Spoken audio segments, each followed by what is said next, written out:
I'm one of those individuals, like, even you take away everything from me, you can't take away my thoughts. You can't take away my passion. You can't take away my energy. You can't take away my charisma.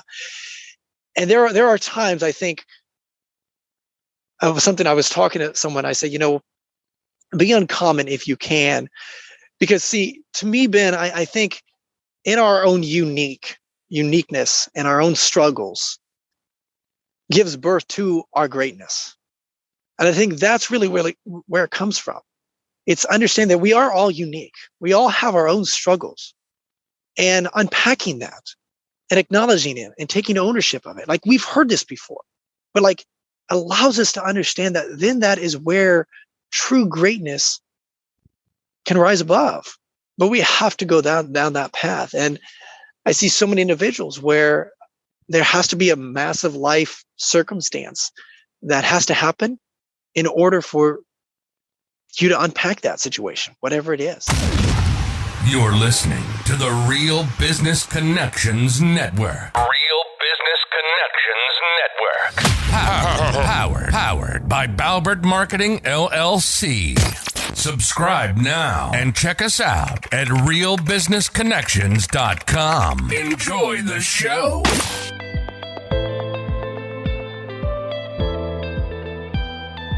Welcome everyone to Learn, Speak, Teach, powered by Balbert Marketing, LLC. If you love to learn, be inspired, and succeed, we're here to speak and teach. I'm your host, Ben Albert. I believe if you're not living, you're dying. If you're not growing, you're withering. And if you're not engaged, you can turn this off right now. Because we here at LST are lifelong learners. And listen, I'm not your guru. I'm an ordinary guy on a journey to learn from the experts. My goal is to host each conversation with a beginner's mindset. Learn and let the experts speak and teach their truths. Join us! Oh yeah, and don't forget to subscribe. This episode is brought to you completely free. Get some stake in the game here. My fee for the show only takes a few moments. If you gain value from the episode, personally share with a friend and explain your favorite part. Bonus points. Please leave us a review on Apple, Google Podcasts, or anywhere you listen to the show. All right, let's get started. Welcome once again, everybody, to Learn, Speak, Teach on the Real Business Connections Network. I'm here today with Christian D. Evans. Christian, what's up, man? How are you? Hey, Ben, I'm doing fantastic. Thank you so much for having me on. I'm really looking forward to it. I was listening to a lot of your content before, Chris Van Vliet and all your other episodes, and I'm really just excited and appreciative for being featured on here, man. Yeah, man. Listeners, Christian's a breath of fresh air. I was joking before we hit record. I think that you're virtually always outside when we jump on these calls. Where are you calling out of today, man? Right now, I am from Florida, Jacksonville. I am just enjoying the beautiful weather out here. It helps me focus, helps me stay energized, and go punch life in the face. So it works out for me. Punching life in the face. Always high energy, baby. And for anyone who doesn't know Christian, he is a business owner. He is the founder of Be Uncommon LLC, where he's a business strategist. He's an investor and host of the fastest growing business podcast, Journey with Christian D. Evans. I humbly was on that show. It isn't out yet, but it'll probably come out at a similar time as this comes out. So check out the show notes, gang. Over 175 fantastic episodes and growing day by day. So a lot we can tackle here. I always like to start with the story, man, because you're crushing it. Like, your podcast is going through the roof. You're one of the most connected network people I've ever met. You're a great business strategist, a great investor. Where did you get your start, though? And feel free, if you're willing, to talk a little bit about the nosebleeds. How did you get to where you are today, man? Yeah, one of the things I'm known for saying is porn to prosperity, what I learned from jacking off. I know the reason why I say that, really, Ben, is because a lot of it came down to pornography. I struggled with that for many, many years. And it was interesting because during that journey, it helped me reanalyze my patterns, my lives, my limiting beliefs, my thoughts, and things like that, that then facilitated into business and spiritual and relational as well. And, we could sit there for a little while, but one of the things that I noticed when I struggle with pornography is just acknowledging how, hey, there are certain things, these subconscious and conscious, patterns that are happening. And we're not aware of that until obviously something hits us upside the head, whether that's life, whether that's a circumstance, whether that's a situation. And so what was interesting is leveraging that kind of thought processes and applying it to business. I think that tremendously helped. And what I mean by that is I've interviewed a lot of people on my podcast, just like yourself, just high caliber people, and it's been a lot of fun. And one of the things I'm always asking is, how do you optimize failure? Like, if we know, hey, failure is the best learning experience. Okay, well, cool, wonderful, got it. But I think sometimes I've been known, and I think Ben, you and many of us, we all just rush through failure because we love to rebound, right? We're entrepreneurs, we're energized, we get back up, and we just keep moving. And that's fantastic. But also I believe in getting alpha mode and focusing on, hey, how do I optimize this learning experience, this failure? What questions should I be asking? How do I analyze it? How do I make sure that I build the right boundaries and systems and processes in place to ensure that I don't, get in that same circular situation again, right? Because, hey, failure is, we want to learn, we want to move forward. But sometimes I think we've all been in a situation where it's like, hey, 2 months, 3 months, we fail at the same thing, the same situation, the same stupidity. It's like, why we keep doing that? And so there, we have to analyze that. And I think that's the best thing that what I came from, that addiction from that porn, is that's what I started kind of analyzing, if you will, during that process. So, but also it's been a journey. I remember numerous times when I was building my business, and I remember, oh my gosh, where, we had almost 100,000. And at that time, there was a lot of money, $100,000 just held up by merchant accounts. Just overnight, boom, everything was held up. And that money I needed, like, I didn't have a savings. Like, I would needed that money to get into the account so that I could take that money to then pay off my people, to pay in the ads, to keep the ads running, to keep the phone calls going, to keep everything up and running. And everything just went.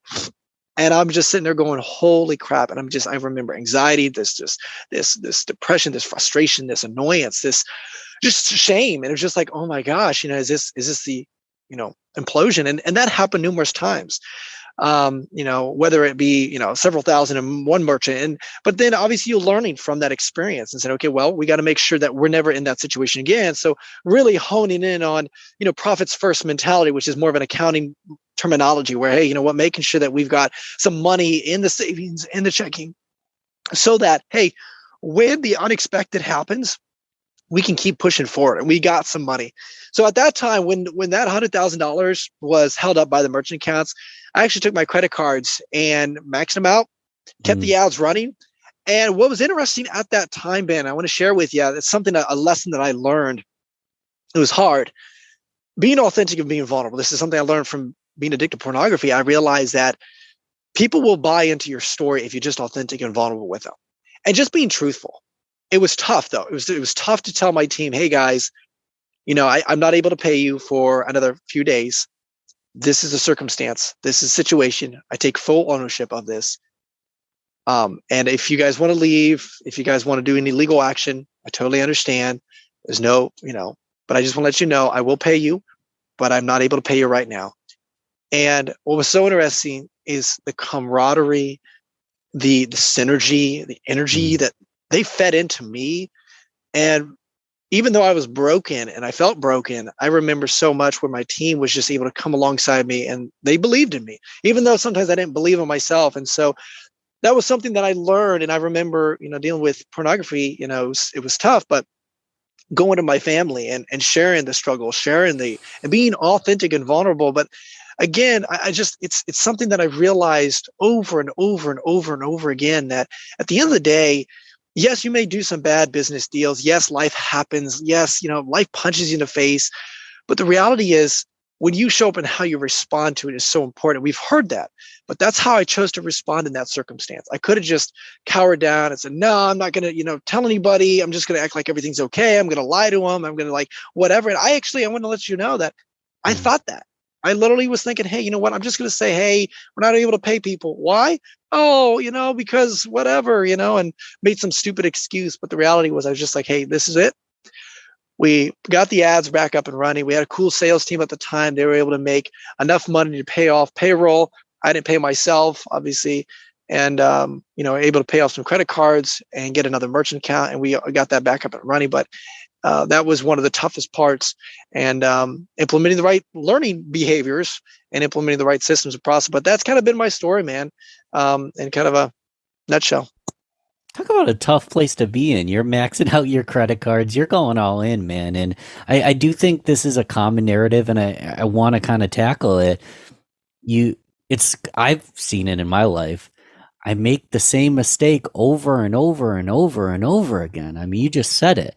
So I didn't expect to talk about pornography today, but I'm happy to. I want to talk about that, but then I want to do some broad strokes for generalized business advice. For the pornography thing, like, when did you realize, and you don't have to get super detailed, but when did you realize you had a problem, and what did you do? Like, what steps did you take to make sure that you didn't keep on falling back into that negative cycle where you're repeating the same results, which was obviously emotionally crippling you? So what did you do, and how'd you get out of that? Yeah, I really appreciate kind of going down this path a little bit. So I won't get too detailed. However, one of the things I want to, very, very, very forthright in this regard. It wasn't like, hey, I was cold turkey, never looked at porn again. I was like, boom, yay, wonderful. Or, I never went to therapy, unpacked my story, and got healing, right?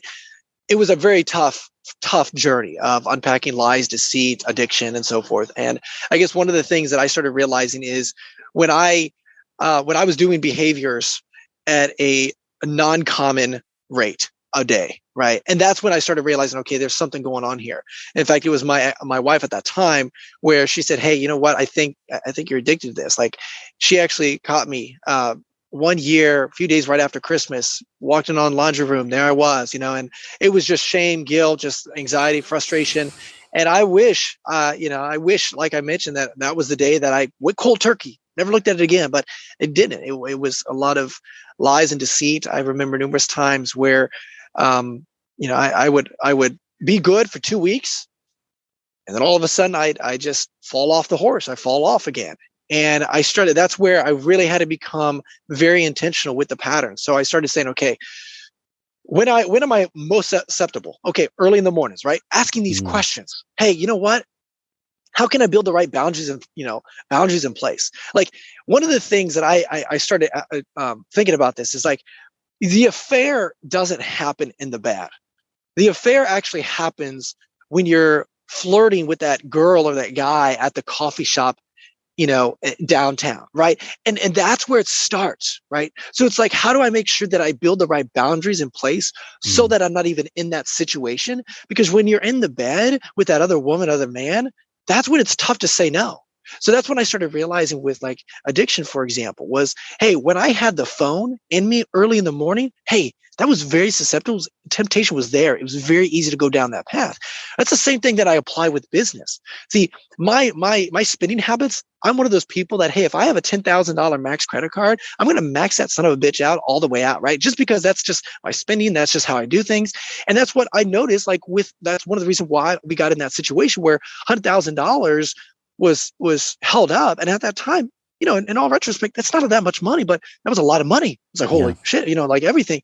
And so that's what I started realizing, like, okay, I've got a spending habit and I got a spending situation, and I need to build the right boundaries. And so that's when I started developing the profit first process and implementing that into our business and being very strategic and very disciplined. And that was tough for me, right? That was just one avenue that I really had to work hard. But that came from the analyzing and understanding and structuring things accordingly, and just asking myself the right questions, like, okay, hey, what am I not good at, right? And becoming self-aware, like, hey, I'm not one of those people that I can have my phone early in the morning with me because I just know that it's going to lead toward that. So how do I totally eliminate that whole thing? Just not even have my phone. Cool. Now all of a sudden, I don't even have to have the choice, right? The choice is not even there. It's the same thing with, hey, you know what? When we implemented the profit first process into our business, hey, guess what? We had that whole thing automated. So it wasn't like the money was coming into our business account. I had to be the one that delegates that money accordingly, because I didn't have the accountability. I didn't have the responsibility. I didn't have the ownership. It's cool. I didn't want to have the choice, right? Sometimes eliminating yourself from that situation where you even have to be in a choice, like, oh man, should I do that? Should I not? Right? And so again, one of the things I started realizing is, the way the brain works, you definitely with porn addiction, if you will, is it just starts developing some sort of story, right? And so what I said is one of the things that I do very well with is I don't look at a woman more than 3 seconds. And the reason why is because then that just, eliminates that temptation. And if I do, I'm sitting there and doing eye contact, and I'm very intentional with that. And there's been a lot of training and focus on that. And it's actually very interesting because numerous times when I'm having that conversation with professional women, they like respect that. Like, wow, there's something different. Why do you're just very focused on the eye contact. It was because, I put that boundary in place. So, and again, that's the same thing with I look at professionally in the business world, right? I think definitely men, we get a very bad rap for a good reason, that we sexualize women and so forth. And so one of the things is whenever I'm doing a compliment with one of my female employees or whatever, and making sure that it's characteristics and attributes of that personality, of that person, more so than the physical attributes and the characteristics. Like, you look really pretty and sexy in that thing, right? That's not necessary and that's not needed. And just saying, hey, you know what? I love your work ethic. I love your tenacity. I love how you just go out there and make things happen. I love that you're able to be on the front end. I love how you close deals and that tonality, et cetera, right? And just being professional with those compliments. And again, that sounds so basic, but it's so sad how many people I've literally have seen that they mess that up. And yeah, that person may look very attractive in that XYZ dress or whatever. However, that doesn't mean that you should be the one that's saying that. So that just kind of helps you understand kind of where I came from in my the way I think about things now.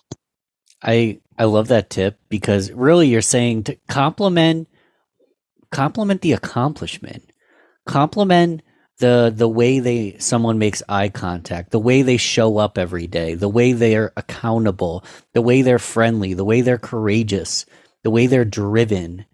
You're complimenting who they are, not the body that they were given or the body they developed. Or if you think they look good, compliment their hard work in putting in hours at the gym every single week. Like, wow, you're driven.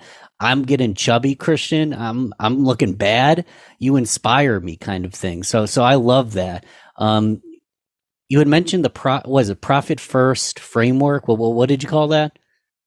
Yeah, the Profit First. That's not me. That's a book. It's an accounting book, and it's for business, where they say, hey, you know what? It's just kind of structuring into 5 pillars, or 5 like bank accounts, if you will, and structure each one as, hey, goes to taxes. This goes to the infrastructure, the ownership of it. This one goes to, paying yourself dividends, or maybe more of a bonus structure, et cetera. So you can determine. He goes into a lot of different, goes into like 10 different things that you could establish in your business, but it automates it throughout it. So then you're not in a situation where, oh man, I want to take a paycheck from your business. Maybe you're doing $1 million EBITDA or more, right? And you want to take a paycheck. Well, you definitely should. You're the owner. And he basically spells out how that should structure, what that looks like, and how to get to that next level. But that's the CPA thing. I'm not an expert at it. But that's just more of a. So we won't dissect that, every little piece of that, but I am curious, what drives profit in your business? How are you focusing on profit? I know personally, I love podcasting. I'm starting to realize I put out too many episodes, and there's certain profit centers that actually, if I were to put a little more time in, I could raise my revenue quickly, but I'm so passionate about this that I'm having this cognitive dissonance. I'm wondering if you've ever had that happen in your life. In addition to it, what is driving profit? What is, helping you move the needle as quickly as possible? Now, Ben, this is actually a really good example. One of the reasons why I have my podcast as well is because what I've noticed is we don't know what to focus on, the right time, right sequence, and the right thing at the right time in the right sequence. Because to me, it's like education, right? If you focus on pre-calc before you focus on the basic of math, it won't make any sense to you, and you're just going to fail. You're going to get frustrated. And that to me is what I find so interesting about business itself. So, for example, business owners, whether you're at $2, $3, $4, $5 million, kind of run rate, you may think, hey, you know what? You look at your business holistically because you've never built a business before, and you look at it and say, hey, I want more revenue. So what do I need to do? I need to get more sales. Okay, well, what do I need to get more sales? Oh, well, I need to spend more ads, or I need to spend more acquisition, or whatever that acquisition channel is. But the reality is maybe you're at a $2, $3 million run rate. Maybe you've maxed out, and maybe the thing is, I'm not maxed out in acquisition, but hey, you know what? Now what you need to do is implement more of, hey, how do I increase the LTV? What can I add for each customer to increase that? Upsells, partnerships, collaborations, services, whatever it is, to increase it on the back end. Then now all of a sudden you got your business from $2 to $3 million. You did nothing on the front end, the top of funnel. All you do was just increase that LTV, and all of a sudden now you're at a $7-10 million business. Is that possible? Of course it is. But see, the thing is a lot of businesses, they don't know what to focus on, the right thing at the right time, in the right sequence. And like I mentioned, that's the reason why I kind of have built my podcast, because I talked to a lot of 8 and 9 figure entrepreneurs like yourself, very high successful entrepreneurs, diving deep into this, talking about, hey, what we should be focusing on in the right thing and the right time and the right sequence. And so I think one of the things that I talk about is when you're below 6 figures, okay, or below 7 figures in general, you need to focus on, and I mentioned this, and I've got this information from a lot of different avenues, but one of the things is you got to focus on one acquisition channel and one product and one service and driving that to about $1 million. And you need to be focusing on sales. You don't need to be focusing on brand. You don't need to focus on impact and influence and legacy or anything like that. Get all that stuff out of your head. Cool, wonderful. There will be a time when you can do that. You cannot focus that when you're below 7 figures, okay? When you're at a $2-3 million, now you're in a situation where, and you got to anticipate this. Because when you're at $1 million, 1.5, 2 million, you've got a pretty good margin. And the reason why is because you're wearing 1,000 hats and you haven't hired a lot of people on yet. Now, there's a lot of infrastructure that you got to establish. You got to develop SOPs. You got to develop systems and process. And there's a lot that goes into each one of those categories. But once you develop at about $2 to $3 million, now all of a sudden you got some streamline. You got acquisition coming in, and you have some employees rock and rolling.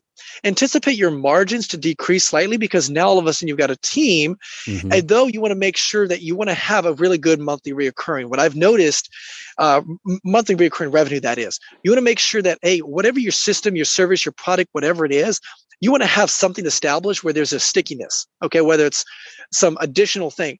The reason why I say this is because I have a friend in South Carolina. He runs a carpet store, and he does about $1 million. He's never able to get beyond $1 million. And the reason why is because guess what? When they service the carpet, that's all their service is. And I told him, hey, you need to have something reoccurring, whether it may be a partnership in, hey, I can come back and I can clean your carpet for you. I can clean your, whatever that surface is that I just put down, or, updating or whatever it is, right? There's something that you can do. Obviously, there's commercial property as well, which is obviously a higher margin, kind of bigger contracts. However, though, I was just giving an example for, he does a lot of residential. And so I said, hey, you need to have something reoccurring because otherwise you're not able to maximize that impact. So, hey, you input that carpet, wait 6 months, come back and retarget them. They're already in your ecosystem and say, hey, I can come in here. You probably have dogs. You probably have cats. You probably whatever. And I can come and do that for you. And so my point is there's so many of us, we think transactional. We don't ever think, okay, hey, how can we maximize that on the back end? We already got that customer. Marketers, I see this all the time because I was guilty of this 100%, right? I was very guilty of this where, hey, I was focusing so much on top of funnel on the front end. Hey, how do I acquire? How do I keep getting? How do I scale, right? And what I found so interesting is because we all talk about scaling and growth and, this massive explosion, and that's cool and that's fantastic, but it's sexy. And one of the things that other marketers are really good at with selling other business owners is we tell them what they need to hear, or we tell them what they want to hear, but they actually give them what they need, right? And what I mean by that is, hey, you know what? Yeah, I can get you more leads. And everybody wants, hey, that's what I need. I need more leads to generate more revenue, to generate more what, right? But the reality is sometimes you don't. Just like I mentioned, you need to maybe maximize that LTV. Maybe you need to streamline your systems and process. One of the things, I had a friend of mine, and he was a digital marketer. He runs a really cool business. He's doing about $2-3 million. And I said, what kind of industry? Well, I work with real estate agencies. I work real estate investors. I work with, manufacturing. I work with SaaS. I was like, stop. That's the reason why you're not able to scale. See, I had someone on my podcast, and he runs a 9-figure digital marketing agency, and all he focuses on is web, paid advertising, web design, and funnel for lawyers. That's it. He doesn't have, PPC, and he doesn't have like YouTube ads. He doesn't have like all this. No, he just focuses on those 3 things, those 3 products, maybe a few on the back end that he doesn't offer, but it's boom to specifically lawyers at this specific kind of revenue. That's it. and he's got a 9-figure business, but now he's able to increase it. So it's one of those things that I found so interesting in today's industry. And again, once you dial in, and again, you can do this with any industry. I was talking to a guy, one of my friends, he owns like 3,000 units all over the United States of real estate, but he just focuses on single family. That's it. Like, that's his niche. He doesn't focus on multifamily. He doesn't focus on big commercial properties. He doesn't focus on, wholesaling, buying, he focuses on, boom, this is my niche. Single family. Yeah, exactly. And he's dialed that in. Now, what's so beautiful, and you got to think about it, because on the back end of your process, your systems, your employees, your process, your onboarding, everything becomes so synergistic. And the reason why is because it's not like, oh man, this guy's got a business. We got to figure out his audience. We got to figure out his strategies and tactics. And we got to, no, because what happens is when that avatar, that client on the front end, the back end, you're onboarding everything else almost becomes, it's literally copy and paste in a different way. Their marketing, their campaigns, everything might be different. However, though, it becomes so streamlined because you understand your audience. So hopefully that makes sense, Ben. Makes a ton of sense. One of my mentors, Jeff Bloomfield, he talks about, the why story. The why story is not about you. It's really about your target person. So when you tell your why story, you're speaking to them.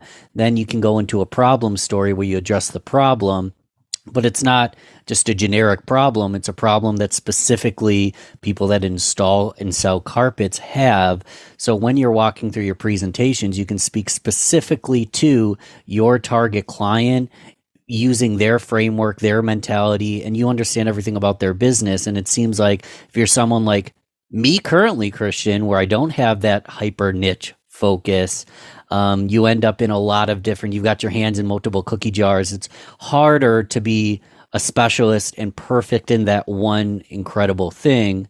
And it sounds like you're saying being a specialist in that one incredible thing is what we need to do in many cases. And then maybe once we've scaled, we can have our hands in multiple cookie jars, I imagine. Well, it's interesting you mentioned that because, see, this is where you have to and I was talking to someone, actually, it was interesting. He was doing a mid 8-figure, like $50 million or something, a business, really beautiful, successful. And what's interesting about his structure, though, because I asked him this, I said, hey, you know what? At what point, or what is your perception or perspective on it? Hey, I should add another product line or another service in addition to what I already have. And the reason why I asked that is because, see, you and I know that anytime I add another product and service, it may sound sexy, but you have to understand the data. You have to acknowledge, hey, you know what? What are we going to charge? What's our margins? And as well as what's it going to cost me? Because you have to understand, I have to build out the whole system, process, team, everything like that on the back end. So it's not as easy as we may think. Definitely when you're running, and so many people get that wrong, because on the front end, like you mentioned, hey, you can do all these other different products and services, but you're not going to become the greatest at it. What I learned from this is, actually, I was listening to Darren Hardy, and he was talking about how he was talking to Dr. Oz. Dr. Oz has done so much. He's been on numerous TV shows, written books. He's done all sorts of things, but he also does surgeries. And Darren Hardy was asking, hey, Dr. Oz, how do you do all this plus do amazing surgeries? He says, when I go to the surgery table, I don't open up the body. I don't open up the head. I don't have everything else. I don't sterilize all the material. None of that. All I do is walk in. I do 1, 2, maybe 3 cuts, and that's it. But I'm the best at that. And that was so powerful, because, see, so many of us, we want to do lead generation. We want to build out the systems and the process for the companies. We want to integrate the HubSpot, their CRMs, or the Salesforce, or whatever they got going on. We want to, do this. And that's cool. But you have to understand, see, that's where, to me, I found out collaboration partnerships are the best and most powerful. What do I mean by this? Well, guess what? Hey, you know what? I've got someone that works with digital marketers that run below 7 figures and help them scale to 7 figures. Wonderful. I've got another friend that helps digital marketers scale from 7 figures to 8 figures. Awesome. Guess what? I connected those people, and they're collaborating. Why? Because guess what? When people are reaching out to this person that has a business that, hey, I only work with 7-figure digital marketers and help them scale, some 6-figure entrepreneurs get into our ecosystem and say, well, we can't work with you because you're not at this revenue base yet. So, hey, go and talk to Billy Bob. So that's one of the reasons why, when I'm kind of want to loop back around here, when you're adding a product and service, you have to look at the data. And you have to say, hey, you know what? Is this going to be profitable or is it not? Is it going to take too much time, energy, and effort? Because if so, then hey, let's figure out how to actually white label this or actually leverage this with a partnership or collaboration. And sometimes that is actually the best thing. So, hey, if you're not the best at YouTube ads, so I've got this one friend, he's actually getting into the NFT space. And he's got an amazing digital marketing. He knows his audience. He's got an amazing 8-figure business. And he's getting into the NFT space because a lot of his audience, a lot of his clients are wanting to get in there. And he was looking at this and he's like, okay, you know what? We don't know anything about NFT. We don't know how to do it. We could go out there and push it out. And so what he did was he did beta test with one of his clients and he pushed it out. He analyzed how much time, energy, effort, resources it took to do this project. What was the return on investment for themselves internally for doing that project? And was it profitable? He realized that it wasn't. So he said, okay, fantastic. So instead of rolling it out to all of his customers thinking this is the new sexy thing, he realized internally in the infrastructure of his business that wasn't. However, though, he went out there, found someone that, they're excelled in NFT projects. That's it. And he said, hey, I want to collaborate, connect. I saw you got some cool case studies. Let's connect. Let's see how that works. And we can come alongside. Now, all of a sudden, hey, we increase that. Now, again, it's, hey, they're doing all the heavy lifting. They're doing all the work. I'm bringing my clients. Wonderful. I make margin on that. Beautiful. But I don't have to do anything. And they become excel. They become perfect. They do what they do best, which is these NFT projects. My point is sometimes we have to think holistically in collaborations and partnerships. And sometimes that's the best way. So why I say that is I think that's just a missed opportunity right now. And I was talking to someone the other day or maybe a few months back because ad cost, because of the iOS update, because of the cookies, because of the privacy policy that's going on in the marketing and advertising industries, we don't have as much data on these users as we used to. And that's a good thing for like the users, but it's like really bad for us marketers where we want to go out there and like, hey, I want to know, did you just recently go to Crumble Cookie, the other day? I want to make sure I advertise in front of you, et cetera, right? Like I want to get so targeted. However, though, that's one of the reasons why partnerships and collaborations is so important. And so you got to think that process and say, hey, you know what? How can I come along and partner with someone that has my ideal client that has a different vertical? They're servicing in this category. Hey, I can come along. That's my audience, and I can come along, give them some of my service or whatever, and now I've got amazing clients and I've got a flood of clients, and you work 5 or 7 people. You never have to work advertising ever again. And it's very, very, very powerful if you know how to do it correctly. But I just want to share that with you because I think so many of us, and I've seen business owners that are $2-3 million, they want to add another product, another certain service because they think logically, oh, that adds another, 1,000, 3,000, 4,000, 10,000 to the top of line. Wonderful, whatever it is, right? Per client. But sometimes you have to look at it holistically and understanding you've got to make decisions based upon data and not just based upon like, oh, this sounds like a good idea. Does that make sense, Ben? It does. You're looking at it holistically. You're a personal trainer. You don't also have to be a dietitian. You don't also have to be a nutritionist. You don't also have to be a physical therapist. You don't also have to be a chiropractor. You create a network of relationships where you can be the who's who, where still someone can come to you. The best consultants do this, I imagine, right? Someone can come to you and the consultant can maybe diagnose that there's a problem and a potential solution, but rather than going and having to fulfill and solve it themselves, they defer to one of their partners that actually has the capacity to fulfill that solution. So it makes total sense. I'm wondering, like, you clearly are building these relationships on a day-to-day basis. I mean, you're a very well-networked person. How many partners do you currently have? And if that number is not as high as you'd like it to be, like what should I strive to reach in terms of these strategic partnerships?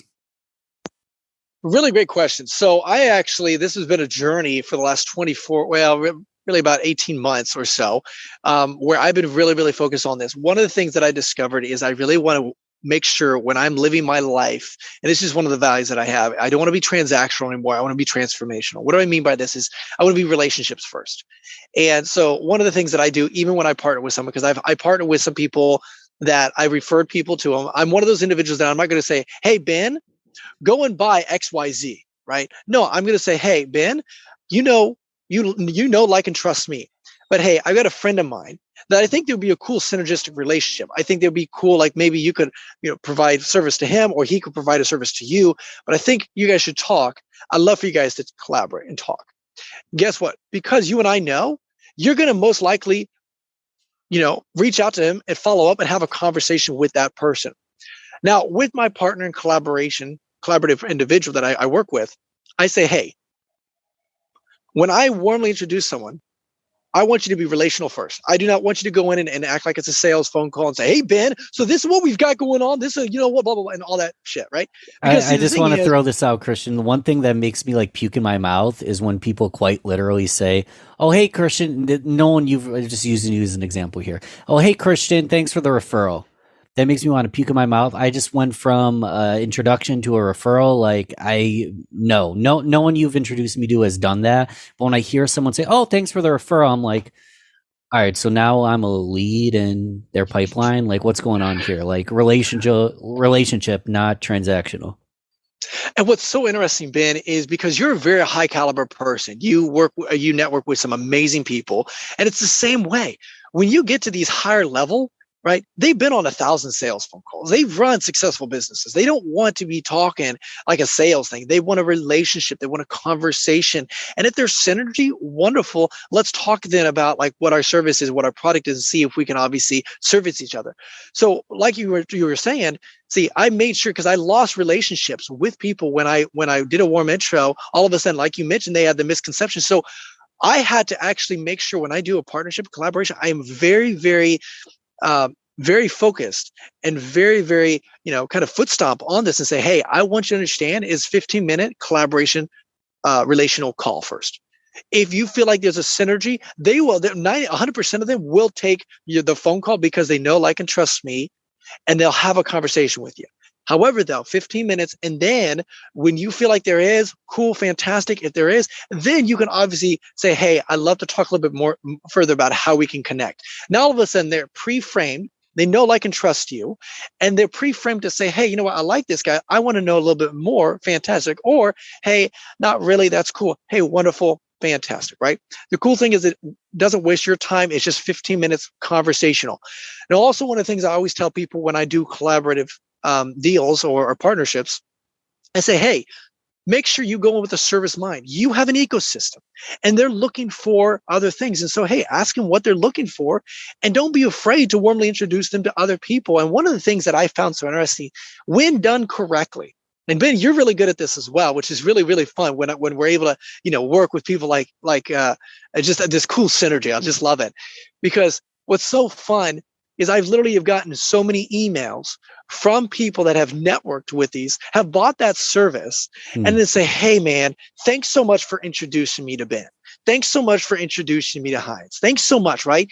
And the reason why that's so beneficial when done correctly is, one, it is relational, transformational. It's not selling, that's not pitching, and I make sure that we eliminate that process from it. And it's just having a conversation and talking to people and loving on people. And hey, if there's something there, cool. If there's not, wonderful. And there's no hard feelings. Hey, I know some other people that could help you, et cetera, et cetera. And so, it's so interesting because it's so hard for so many of us because we're so short-term thinking that so many of us really still want that transactional.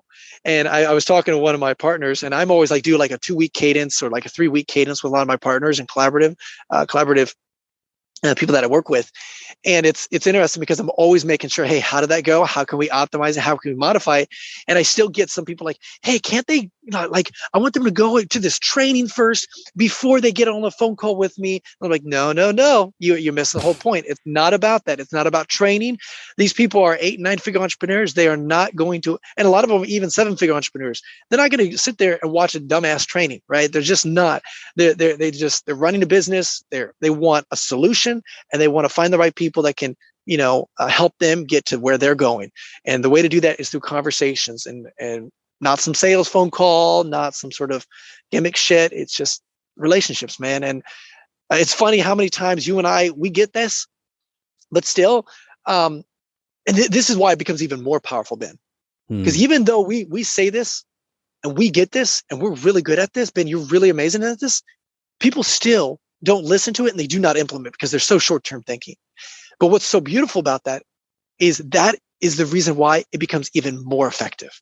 Because when all of a sudden, when you go out of your way, because they've had so many stupid sales phone calls, so many intros, so many blah, blah, blah, then all of a sudden it's like someone like you, Ben, that comes along and actually gives value with no ask, with nothing. They're like, wow, that was different. Yeah. I like that feeling. And they love that. And that's where it becomes so even more effective. So for those that are listening that are short term and that will not implement this relational aspect, please keep doing it because it makes us look so more effective. I love it. You're preaching to the choir. I could go on a long rant. I won't, but I was on another podcast and the host was like, I hate those LinkedIn cold messages. And he got me going because I'm like, I love these automated LinkedIn cold messages because it's so much easier for me to be the pony in the freaking pile of shit because all I do is I come in with value. I look at their profile, I edify them, I compliment them, and all these people doing it wrong. It might be you listening. It was me at one point. If all these people doing it wrong is only going to make it easier for the people doing it right. So first off, thanks for having me on your show. I am not an 8 or 9 figure entrepreneur, so I kind of just squeezed in. I don't know if everybody knows that, but I very much have a lifestyle firm right now. I work on my own terms. I do a lot of fun stuff, but I'm not at 8 or 9 figures. A lot of the listeners, maybe they aren't entrepreneurs, maybe they're business development, sales, marketing, all over the place. But they don't have an 8 or 9 figure firm, maybe not even a 7 figure firm. Is everything we just said still correct? Does that wand still work for someone who is, 5, 6, 7 figures? What's your opinion on that? Do you have to get to a certain level for all of that to actually work? Or do you have separate advice for someone who's not there yet? Yeah, that's actually a really good question. So one of the things I would say is it is very applicable because, we talk culture, we talk systems, we talk processes, we talk kind of what you need to be focusing on. In fact, I had one guy on, he runs $60 million business and they were going to turn another about $20 million in revenue top line within the year. So the massive growth trajectory, which is beautiful. And he outlined 5 pillars that he needs to focus on and what to focus on at the right time and the right sequence and so forth, like I was mentioning. And I think that's basically what I'm mentioning here is like, yes, you can still listen to these podcasts and implement and integrate because see, I still, just like your podcast, I talk about their journey. I talk about their limiting beliefs. I talk about the psychology a little bit about it as well, because at the end of the day, these people, they are 8 and 9 figure entrepreneurs, but they had to become those 8 and 9 figure entrepreneurs here in their head before they actually built that business and structure. And sometimes there is that confidence. It's actually very interesting. I've been consuming a lot more information regarding, just innate confidence. Some of the most successful people that I've had on my podcast, they had this like innate confidence, like they knew that they could do it. They're capable of it. And one of the things I want to just emphasize real quick, Ben, is sometimes we have our family and we love our family and they will always support you for who you are, but sometimes not always for who you can become. Because in order to become the person you want to be, you have to destroy and murder the one that you are now. Does that make sense? Yeah. And that's why it's so important. The thing I've heard so many times is what got you there won't get you there. What got you here won't get you there. You almost have to burn the person you used to be because they're the person that's plateaued. So you need to be a whole new person to level up to that next step. Correct. And what's so interesting is I've heard so many people where they had a choice. And there was like a pivotal moment in their life where they could fall back on their family and their family would come around, surround them and love on them. But what happened, and they noticed this was, and this happened in my life as well, it became these same patterns where, okay, you know what, I believe, okay, I got to go to a job, I got to do this, right? And what was interesting, the most successful ones actually eliminated that choice. And yes, that family was going to be there. They loved them and they were going to support them, but they had to remove themselves from that. And so they fell flat and it was terrible. It was devastating. It was destructive, but they fell alone. And sometimes that's the most powerful part because see, then you have to pick yourself up and you have to figure it out. And those, they want to support you 100%. Yes. But also it almost becomes a net and it doesn't really allow you to realize what you're really truly capable of. And the reason why I'm saying this is because I think I've realized this much more than before. you don't realize like the pain tolerance and the confidence and the self-image and the self-esteem. And it's interesting because we tie our self-image and self-esteem and self-identity into certain things. Oh, when I make X amount of dollars, then I'm quote on successful. When I do X, then I'm impactful. When I have 1 million downloads on XYZ, then I'm, influential. Whatever it is, right? Fill in the blank. Mm-hmm. And we start making these rules, and sometimes either consciously or subconsciously. And so we have to be very, very aware of that. And it's interesting because I got to a point in my life where I had to do that. Everything was imploding, and I could have fell back to my family. I could have asked them for money, but I chose not to. And I went down this path, and I actually had to move away from them, very, very far away, because it was very intentional. I realized, okay, hey, you know what? If I don't, then I will fall back into those same patterns, the same beliefs, the same thought processes, and that same Christian will still be alive. But I had to murder that old Christian, right? You just said what you just mentioned. And so I had to become that new person. In order to do that, I had to you have to lie to yourself at some point. We're like, hey, you have to act like you're an 8 and 9 figure entrepreneur before you actually are. You have to walk like that. You have to build confidence. And what is so interesting, Ben, is the ability of confidence. The reason why so many people, when they lose $1 million and the next time they get $1 million, they can acquire it in such a short period of time, is because they don't have all these deflating thoughts and processes, right? All these thoughts, right?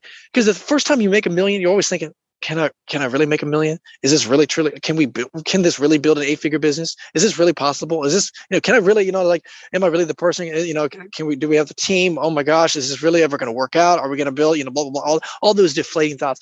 What if you just eliminated all that? Act like you've already done it before.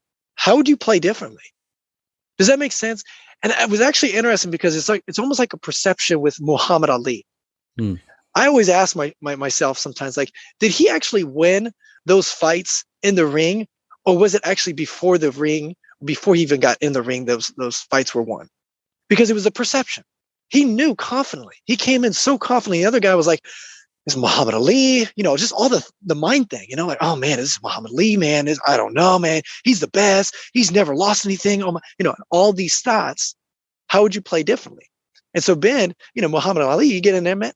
I've done this 1,000 times, man. I know exactly what to do. I know how to get them out. Boom. I know. There's a lot of training though. I don't want to offset. There's a lot of training, a lot of skills, a lot of hard work that put into it. But it does come down to a little bit of confidence as well. And when you play with that confidence structure, it's so funny how, boom, it's one of the things that I'm doing right now. So I'm partnered with a private equity firm. We focus on, like we're talking about, industry specific SaaS companies about 1.5 million EBITDA and more. And there's certain other requirements that go into it. And my responsibility is raising about $100 million. Now, I've never raised $100 million in my entire life. So I'm like, okay, cool. This will be a fun challenge, right? So I've got amazing investors. We've got some really cool deals. Wonderful, fantastic. We're raising 10 million. Awesome, wonderful. But I'm sitting there going, okay, you know what? It's a mindset. How would I act if I've done this before? How would I structure it? How would I do it? How would I, what's the energy? What's the charisma? What's the confidence? How would that look like? And I started just deploying that. And then guess what? Now, all of a sudden, right, I'm not looking at the scoreboard. I'm just focused on the day-to-day activities. So now it's like, okay, now we're raising 100 million. All right, cool. We're not there yet, but we're on that trajectory. And it's just interesting how you play differently and you think differently when all of a sudden you really have to switch that confidence and that thought process around. But I would say it's very, very applicable for those that listen to this podcast, to those that listen to my podcast. And I think it's very applicable depending upon where you're at in your industry and where you're at in your trajectory in life. You got to float like a butterfly, sting like a bee. And I'm seeing two categories, man. Category one in my brain is if then. So if blank, I would have blank.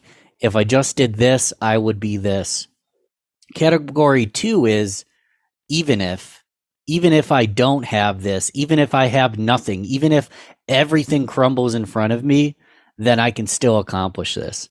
So it's not if I had this, I can accomplish this. It's even if I didn't have this, I could accomplish this. One thing I like to say is confidence comes from memories of winning. And if confidence comes from memories of winning, you said it, I don't have to repeat it. It's those daily actions, those daily tasks, those relationships you build that create the confidence to actually deserve what you want. But none of it's handed to us. We do need to go out and work to get there. So you have these conversations all the time with people way more successful. Again, I don't know how I squeeze into the show. I'm not as successful on paper yet as a lot of people that have been on Journey with Christian D. Evans. How do I listen to that show? Obviously, I'll put it in the show notes, but shout out for that. And how do I check it out and listen to it? Well, Ben, of course you're going to have a be on because you just have a relational aspect and so much network as well as just a good friendship. And so I think one of the things is, we interview a lot of TEDx speakers at 8-9 figures. However, that we interview individuals like yourself that just have such a massive amount of value added. And I do want to make sure that we add that link down here because that episode was a lot of fun. And but yeah, you guys can go to Apple Podcast, Journey with Christian D. Evans podcast, Journey with Christian D. Evans. I tend to talk too fast. Also go to christiandevans.com as well. There's the investor portfolio and then also the podcast, amazing guests that we've had on like Ben and then others as well. And then just kind of what we've got going on and a lot of fun. Yeah. Listen, guys, my pocketbook doesn't show it just yet, but I got that billionaire mindset, so we'll get there. I'll put all those links in the show notes. People check it out. Before we go to rapid fire round, kind of want to step away, just ask a random question, because you say it all the time. It's one of your phrases, be uncommon if you can. Break it down. Talk about be uncommon, and then if you can, because one thing that's going through my head is like, what if I can't, or what if someone can't? Like, break down why you love to say be uncommon if you can and what it means. Well, it's interesting. So I've been thinking about this for the last 18, 24 months because one of the things I realized is you want to build something that outlasts you. In order to do that, you have to make something bigger than yourself, right? If it was just Christian D. Evans LLC or something like that, which I own that, it's one of my, part of the holding company, but it's just all about me. And I started realizing that it has to be something bigger. And I remember so clearly, oh gosh, when I was 18, 19 or something like that, I was going to Columbus, Ohio, and I was going to get my life license. And there was this poem, Dave Ramsey. I was listening to Dave Ramsey on the radio and unpacking life insurance. And he says this poem and it says, I do not choose to be a common man. It is my right to be uncommon if I can. Seek opportunity, not security. I do not wish to be kept citizen, humbled and dull, but have the state look after me. I want to take the calculated risk, to dream, to build, to fail, and to succeed. I refuse to barter incentive for a dollar, prefer the challenges of life, to be guaranteed existence, the thrill of fulfillment, to the stale calm of utopia. I will not trade my freedom for beneficence, nor my dignity for a handout. I will never cower before any master, nor bend to any threat. It is my heritage to stand erect, proud and not afraid, to think and act for myself, to enjoy the benefit of my creation, and to face the world boldly and say this, with God's gracious help, we have done. And that's where it comes from. And one of the things that I started realizing is like, what, that resonated with me so much because I guess that's where my beliefs just align so much. I'm one of those individuals, like, even you take away everything from me, you can't take away my thoughts, you can't take away my passion, you can't take away my energy, you can't take away my charisma. And there are times I think, it was something I was talking to someone, I said, be uncommon if you can. Because see, to me, Ben, I think in our own uniqueness and our own struggles gives birth to our greatness. And I think that's really where it comes from. It's understanding that we are all unique. We all have our own struggles and unpacking that and acknowledging it and taking ownership of it. Like we've heard this before, but like, allows us to understand that then that is where true greatness can rise above. But we have to go down that path. And I see so many individuals where there has to be a massive life circumstance that has to happen in order for you to unpack that situation, whatever it is.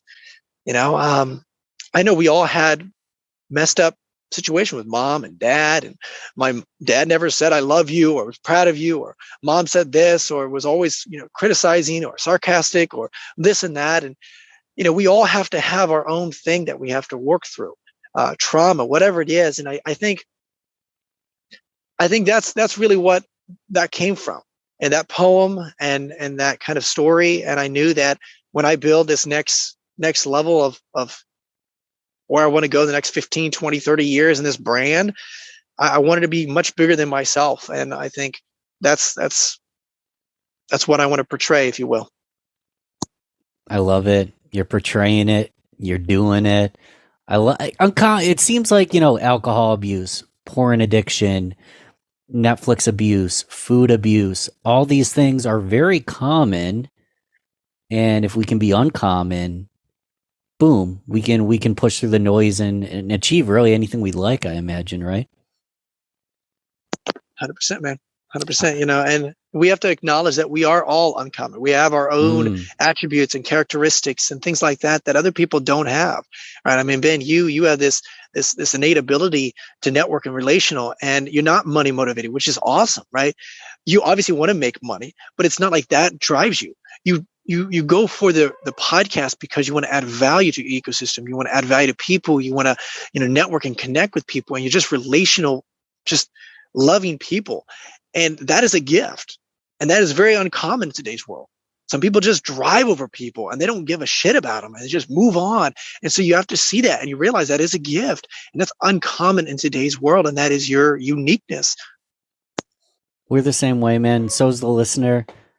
Investing in yourself might actually lower your top line, but it's going to make you happier and make you more successful in the future. So I love all my listeners because they're investing in themselves, like you and I, Christian. We're going to go to the rapid fire round to close out. This is where we just get random, answer short, sweet questions. You can skip it, say whatever you want. I like to start with coffee or tea. I love coffee. I definitely love Frappuccino or something like that. Really sweet stuff. I love that shit. Yeah, love it. The sweet stuff. Are you a morning person, first thing? 100% morning. I am so energetic. I die at like 9 or 10 o'clock and I'm like gone. There's no energy, whatever. So if you guys have invite me to a party at 11 o'clock, let's have it in the morning because I'm dead. Where do you think that energy comes from, man? Well, it's interesting. I don't know, man. I don't know. I've just always had this energy, man, because I remember watching. I remember one time when I was this young kid and I was watching Zorro, and I was getting so excited and I was like, oh my gosh, this is so awesome. I was like, 6 or 7 or something like that. And I just was so much energy, even watching movies and so forth. It's just I don't know where it comes from, but yeah. It's a random one that I've been liking. I like this question. So they can be fictional or not, or a real life person. Who's one of your heroes and why? Ooh, I love this question. I got this question asked once, and it was Winston Churchill. Ooh. And the reason why is because, one of the things I was so astounded with is you gotta visualize in his time. We now know, looking back at World War II, that we were going to win.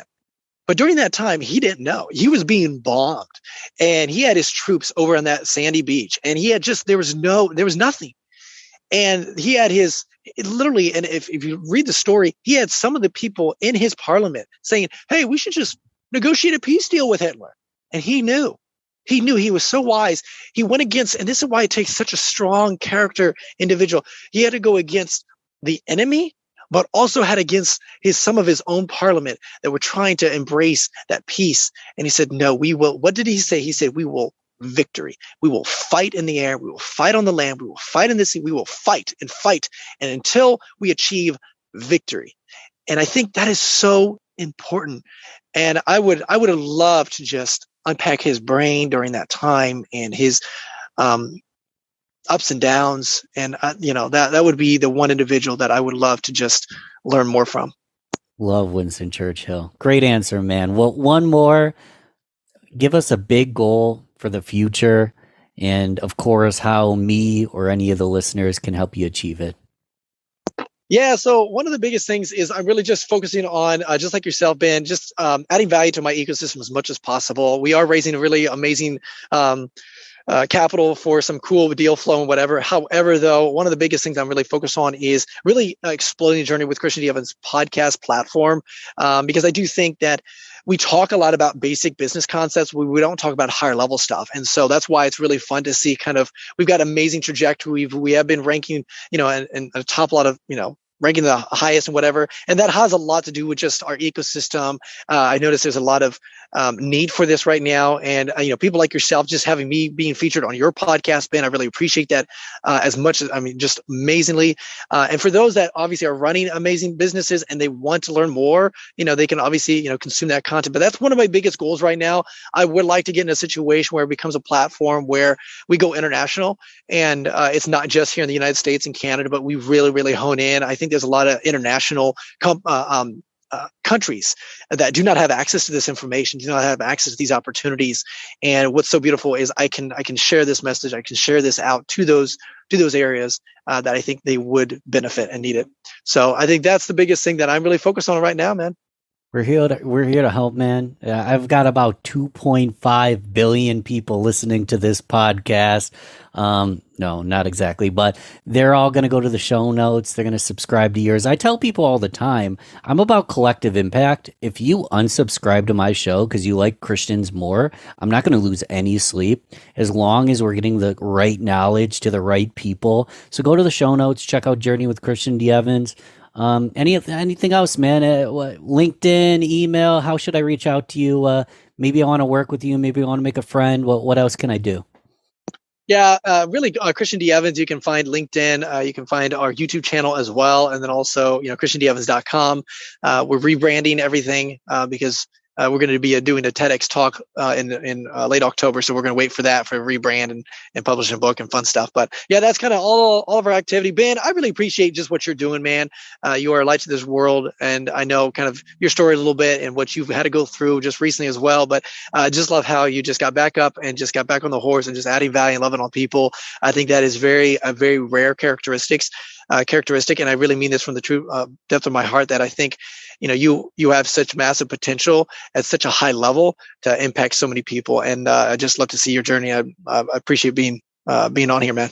Appreciate it, bro. First off, man, I received that. I can't say it as beautifully as you did, but I literally ditto. Like, I reciprocate everything to you.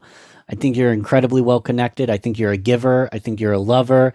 I appreciate everything you're doing. And hey, man, maybe we'll do another episode or two together. Let's keep the conversation going. Thanks again for coming on the show, man. We'll talk soon. Thanks, Ben. Thanks again for listening to Learn, Speak, Teach, powered by Balbert Marketing, LLC. You need to go subscribe if you haven't yet. This show is completely free. If you gain value from the episode, personally share with a friend and explain your favorite part. Leave us a review on Apple, Google Podcasts, or anywhere you listen to the show. All right. Thanks once more for listening to LST. I am so grateful. Talk to you soon.